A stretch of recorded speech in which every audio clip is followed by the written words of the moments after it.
안녕하십니까. 신의균의 군사TV 디펜스 브리핑입니다. 자, 오늘도 우크라이나 관련한 소식도 있고요. 굉장히 재미있는 소식들이 있습니다. 미국은 우크라이나와 러시아의 전쟁을 조금 더 길게 끌고 가고 싶어 하는 것 같습니다. 제 느낌이 그래요. 왜냐? 지금 미국이 자신들의 예산으로 우크라이나를 도와주기 위해서, 우크라이나의 방공 능력을 향상시켜주기 위해서 과거 동구권의 방공무기들 사서 갖다 준다는 거예요.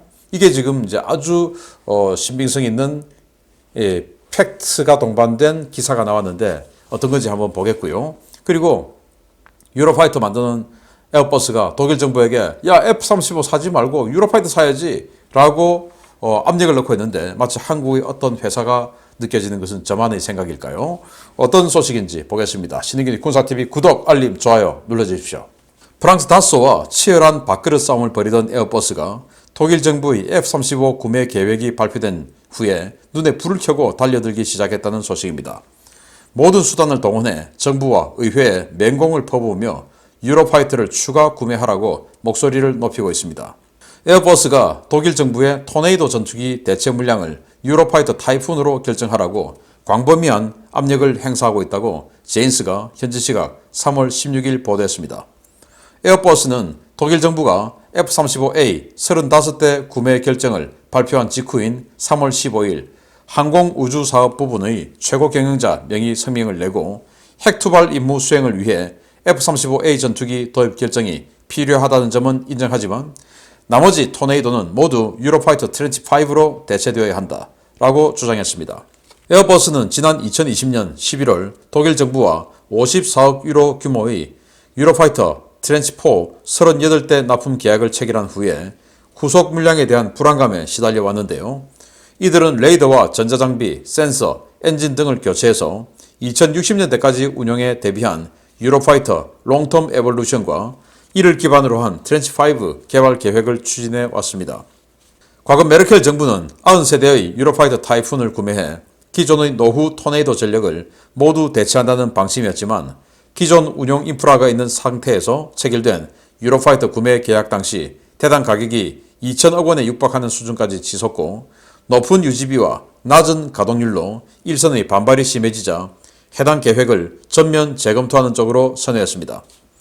에어버스는 유로파이터 트렌치 5가 F카스 6세대 전투기로 가는 기술적 징검다리 역할을 할 것이기 때문에 토네이도 대체 소요는 유로파이터가 되어야 한다고 강력하게 주장하며 의회와 정부의 항공산업 육성과 일자리 보호 차원에서의 국산 전투기 도입 당위성을 성토하고 있는데요. 전쟁터가 되고 있는 우크라이나를 보면서도 국가 안보보다는 회사 이익이 우선인 에어버스의 이기주의에 독일 정부가 과연 어떻게 답할지 지켜봐야 하겠습니다.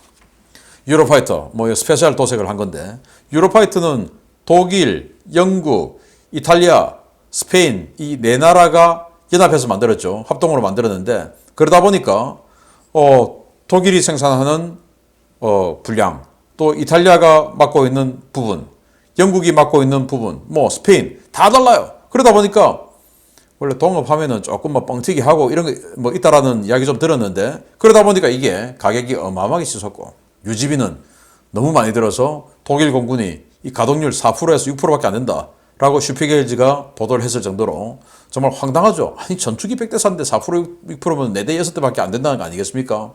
황당한 겁니다. 자, 그러다 보니까 유로파이터에 대한 이 부정적 여론이 확산되고 이러던 차에 냉전 시대 때 지상 폭격을 담당했던 토네이도 전투기 그게 이제 오래됐으니까 대체를 해야 되는데 그 대체 소요로 특히 토네이도 전투기는 나토의 핵 공유 프로그램에 의해서 미국이 독일에 B-61 전술 핵폭탄 갖다 놨죠. 그 전술 핵폭탄을 토네이도에 장착하고 소련에 가서 폭격하는, 핵 폭격하는 그 임무를 가지고 있었던 폭격기. 그런데 이게 이제 대체되니까 유로파이터가 우리도 할 수 있어 라고 했지만 미국이 니들에게는 유럽사에게는 우리 B-61 이 전술 핵폭탄 소스 코드를 열어줄 수 없어. 안 돼. 미제 전투기 써. 그거 하면은 우리 B-61에 정보가 다 들어가잖아. 안 돼. 이렇게 된 거죠. 근데 토네이도는 해줬으면서 그렇게 해서 어쨌든 그 B-61-12 핵폭탄 써야 되니까 그럼 좋아. 슈퍼넷 하든지 F-35 하든지 하다가 이제 F-35 하게 됐죠. 왜? 원래 슈퍼호넷 하려고 했는데 우크라이나 전쟁 터지는 거 보니까 이거 장난이 아니네. 진짜네. 그러면 더 센 거 해야지.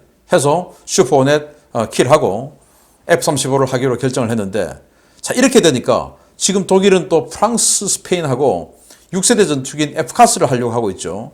여기에 에어버스가 프랑스하고 다쏘하고 에어버스 독일이 서로 내가 많이 할 거야, 아니야 네가 많이 할 거야, 이렇게 경쟁하고 있는데, 이런 상황에서 5세대 전투기의 후반기형인 F-35가 들어오니 6세대 전투기를 개발을 해야 되나? 라는 생각이 들게 되겠죠. 그러면 이제 6세대 전투기인 F카스 날아가고 5세대 전투기인 F-35를 대량으로 쓰면서 7세대 전투기로 바로 가자 라는 게 당연한 수순 아니겠습니까? 이렇게 되니까 에어버스는 유로파이터 왕창 팔아가지고 계속 이익을 창출해야 되는데, 안 되겠다 해가지고 정치인들, 지역구 정치인들 동원해가지고 국산품 매용해야지 무슨 소리야 하고 지금 이 총리를 압박하고 있는데, 우크라이나에서 무기 성능 뭐 이런 것 때문에 러시아가 깨지고 우크라이나가 침략받고 하는 이걸 보면서도 국산품 좋죠. 국산품이 가격이 비슷하다면 국산품이 좋습니다. 성능이 비슷하다면 무조건 국산품이 좋아요. 성능이 10%만 떨어져도 국산품이 좋아요.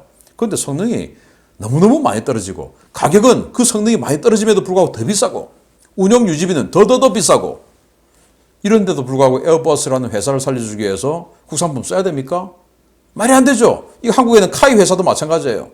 아니 해병대가 들어가서 공격 헬기 들어가서 막 어마어마하게 그 방어군들이 방어진지를 치고 있는 그 어목한 지역에 들어가서 이번 전쟁에 보고 있지 않습니까? 카모프 50이 막 떨어지고 하인드 뚝뚝 떨어지고 하는 그런 지역에 들어가서 사격하고 나오면서 우리 해병대들이 들어가는 것을 보장해줘야 되는, 항공 지원해줘야 되는데, 카이가 우리 일감 필요하니까 청와대 수석급들을 사장으로 내려와가지고 해병대 사령관, 국방부 장관 압력 줘서, 야 국방부에 해병대 공격 헬기 TF 만들어.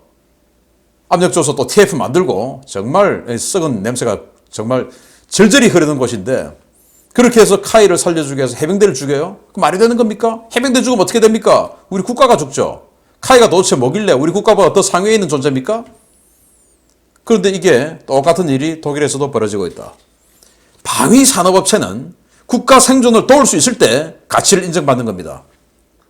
방위 산업체의 생존을 위해서, 그게 이제 이 방위 산업체의 홍보팀들이 작업해가지고 국산 무기, 자주국방이라는 걸 딱 더 씌워가지고 국뽕을 딱 얹어가지고 국민들을 완전히 그냥 바보로 만들어버리죠. 그래서 야 한국제 무기 해야지, 미국으로부터 독립해야지. 미국으로부터 왜 독립해야 됩니까 도대체? 지금 우크라이나가 미국 안 도와줬으면 지금까지 생존할 수 있을 것 같습니까? 천만의 말씀이죠. 그런데도 미국한테 독립해야지. 물론 미국제보다 조금 싸고 또는 미국제보다 안 싸고 조금 더 비싸도 성능 비슷하고 당연히 그런 국산품 써야 되는데, 이 에어버스, 유로파이터나 한국 카이가 만드는 이상한 헬기들이나 안 된다 이겁니다. 그래서 에어버스 이런 요구 보면 여러분들 참 어이없다 생각 드시죠? 카이는 더 어이없습니다. 아무튼 국가안보보다 위에 있는 방산업체, 동서막론하고 이런 업체는 없어져야 된다라고 생각합니다. 카이 민영화시켜야 됩니다. 두 번째입니다. 미국이 이번 우크라이나 전쟁을 계기로 동유럽 각국이 보유한 구소련제 방공무기 재고 처리와 함께 대량의 미국산 방공무기를 판매하려는 것 같습니다. 미 정부가 동유럽 국가들과 대량의 방공무기 우크라이나 지원을 준비하고 있다는 소식입니다. 미국은 나토 동맹국들과 많은 양의 방공 시스템을 우크라이나에 보내고 있으며, 여기에는 장거리 지대공 미사일부터 단거리 미사일에 이르기까지 소련 시대에 제작된 대부분의 방공 시스템이 포함된다고 짐 슈터 CNN 수석 애널리스트가 미 정부 고위 관료를 인용해서 현지 시각 3월 16일 심야에 리포트했습니다. 슈터는 미 정부 고위 관계자를 인용해서 미국이 동유럽 나토 동맹국들과 SA-8, SA-10, SA-12, SA-14 등 다양한 구소련제 방공무기를 우크라이나에 제공하는 방안을 추진하고 있다고 전했는데요. 구체적으로 800개의 대공 시스템, 9,000세트 이상의 지대공 미사일과 총기류, 2천만 발의 각종 탄약이 거론되고 있습니다. SA-8은 9K-33-54, 나토에서는 개코로 부르는 단거리 지대공 무기로 보병 휴대용 지대공 미사일을 차량에 얹은 5km급의 사거리의 야전 방공체계로 동유럽 대부분의 국가가 보유하고 있습니다. SA-10과 SA-12는 슬로바키아와 그리스가 운용 중인 S-300 계열 지대공 미사일을 말하는데요. 슬로바키아와 그리스는 사거리 75km급의 9M83 미사일과 OV-55 계열 등 주로 구형 미사일 위주로 탄약 재고를 가지고 있습니다.